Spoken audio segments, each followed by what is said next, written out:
सी wall Japan को tsunami से कैसे महफूज रखेगा? जापान हमेशा से सुनामी की लपेट में क्यों आता है? जापान में एक दिन में कितने अर्थक्वेक्स महसूस किए गए थे? सेंडाई के रेजिडेंट को सुनामी की वार्निंग क्यों दी गई थी?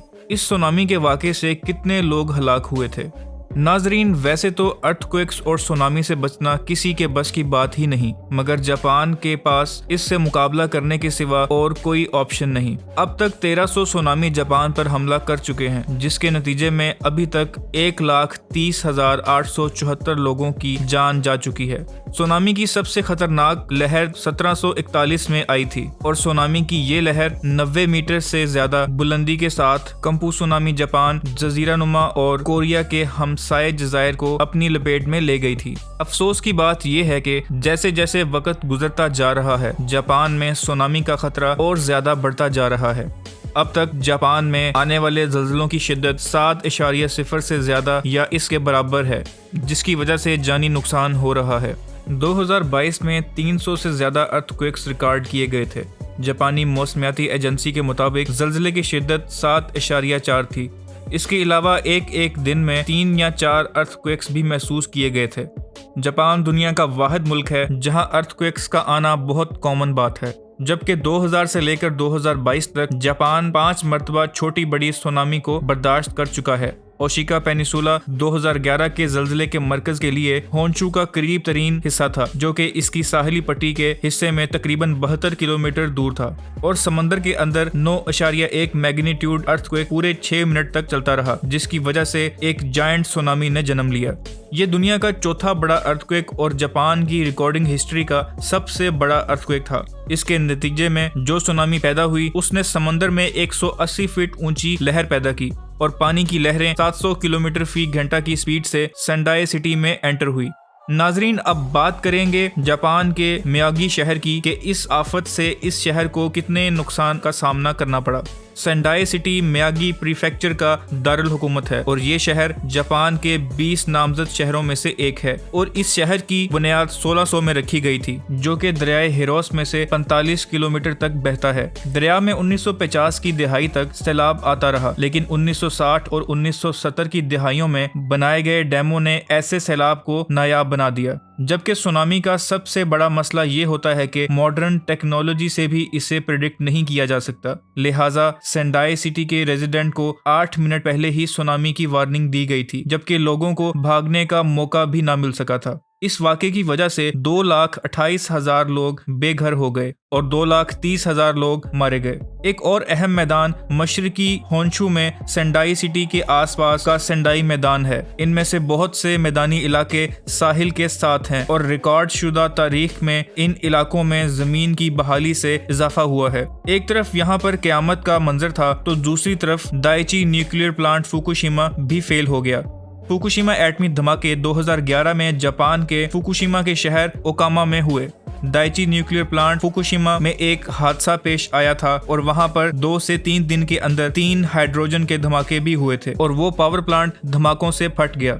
इन धमाकों में कोई भी जानी नुकसान नहीं हुआ। इसकी वजह ये थी कि जापानी हुकूमत पहले ही इस सुनामी के बारे में आसपास के लोगों को आगाह कर चुकी थी। लेकिन ये जापान की तारीख का खौफनाक तरीन अर्थक्वेक था। जापान को इस सुनामी से $235 अरब का नुकसान पहुंचा और इस नुकसान को दुनिया का अब तक का सबसे महंगा डिजास्टर भी जाना जाता है। अब यहाँ पे सवाल पैदा होता है कि जापान हमेशा से ही सुनामी की लपेट में क्यों रहता है, और इसकी सबसे बड़ी वजह जापान की जियोग्राफिकल लोकेशन है। इसका 90% हिस्सा अर्थक्वेक, वोल्केनिक एरप्शन और सुनामी का बायस बनता है। जापान के पास 108 आतिशफशां मौजूद हैं और दुनिया के आतिशफशां का 10% रिंग ऑफ फायर में टेक्टोनिक्स की वजह से है। ये जो रिंग बन रही है इसको रिंग ऑफ फायर भी कहा जाता है। इसके नतीजे में दुनिया के सबसे ज्यादा एक्टिव वोल्केनोज मौजूद हैं, जिसको कई प्लेट्स ने घेर रखा है। यही वजह है कि यहाँ हर साल अर्थक्वेक या सुनामी का हमला होता है। जापान का एक और मसला ये भी है कि पूरे जापान का 70% लैंड एरिया सिर्फ पहाड़ों से भरा हुआ है, 30% सिर्फ कोस्टल एरिया में मौजूद है और यहाँ सुनामी का खतरा हर वक्त मंडलाता रहता है। जापान का तकरीबन 73% हिस्सा पहाड़ी है, जिसमें हर एक अहम जजीरे से एक पहाड़ी सिलसिला गुजरता है। पहाड़ों पर शहरों को शिफ्ट करना एक इम्पॉसिबल टास्क है, लेकिन जापान अपनी सिटी को बचाने के लिए पिछली सदी से कोशिश कर रहा है। जापान ने अपने एरिया को बचाने के लिए कोस्ट पर सी वॉल भी बनाई हुई है। 1896 और 1933 में बड़ी सुनामियों की लपेट में आने के बाद टाइफून ने एक गांव पर हमला किया था, जिसके बाद ये गांव कोस्टल डिफेंस सिस्टम की एक बेहतरीन मिसाल बन गया। 1934 में समुद्री दीवारों को बनाया। इसकी 10 मीटर ऊंची रुकावटें जो मजमूई तौर पर 2.3 किलोमीटर तक चलती हैं, इसको द ग्रेट वॉल से जाना जाता है। जापान ने वॉल खड़ी की और 2.4 किलोमीटर से 10 मीटर ऊंची 2 वॉल बनाकर गांव को समुद्री लहरों से काफी हद तक बचा लिया। लेकिन 2011 वाला सुनामी इन दीवारों से काफी बड़ा था। इन 10 मीटर ऊंची दीवारों ने काफी हद तक इन लहरों को रोका, लेकिन बहुत से मुकामात पर इन लहरों ने सारे के सारे स्ट्रक्चर को दरम भरम कर दिया। 2011 में जापान ने सी वॉल को मजीद ऊंचा करने का फैसला किया। इस काम के लिए $1200 करोड़ अलग कर लिए गए, जबकि ये दीवारें पिछली दीवारों से 5 मीटर ऊंची और इसकी फाउंडेशन जमीन में 25 मीटर अंदर तक मजबूत की गई। इनकी चौड़ाई भी पहले के मुकाबले काफी ज्यादा रखी गई और इसका स्ट्रक्चर भी खास तौर पर इस सुनामी को रोकने के लिए बनाया गया था। बहुत बड़े धमाकों से भी सुनामी की लहरें पैदा हो सकती हैं। इस काम के लिए पहले आर्टिफिशियल सुनामी को पैदा किया गया, जिससे इंजीनियर्स ने हर तरह के वेव पैटर्न पर वॉल को टेस्ट किया।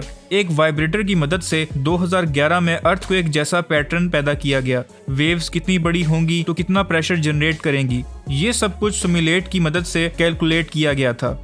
2011 में सुनामी ने डायरेक्टली जापान को नुकसान नहीं पहुंचाया, बल्कि इसने सैलाब की वजह से आगे सफर किया, क्योंकि सी वॉल ने काफी हद तक इन लहरों का प्रेशर भी तोड़ दिया था। इसके बाद सी वॉल्स को कर्व शेप में लाया गया था, जिसमें साफ साफ देखा जा सकता है कि पानी जब सी वॉल से टकराएगा तो इसका कर्व शेप पानी को वापस यू टर्न कर देगा।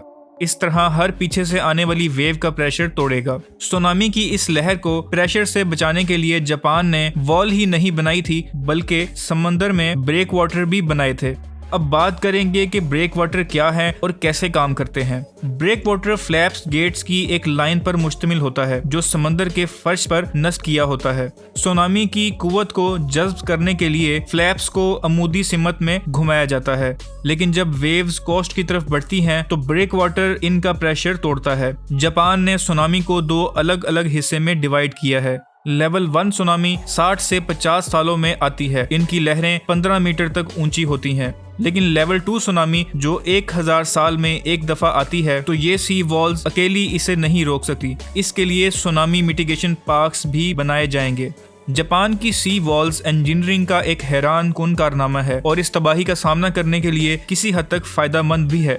जापान कुदरती आफत को रोकने के लिए पूरी कोशिश कर रहा है, लेकिन इसके अलावा जापान इस बात से भी आगाह है कि ये सी वॉल्स कोई सही सोल्यूशन नहीं है। तूफानों, सैलाब और अर्थक्वेक्स की शिद्दत रोज बरोज बढ़ती जा रही है।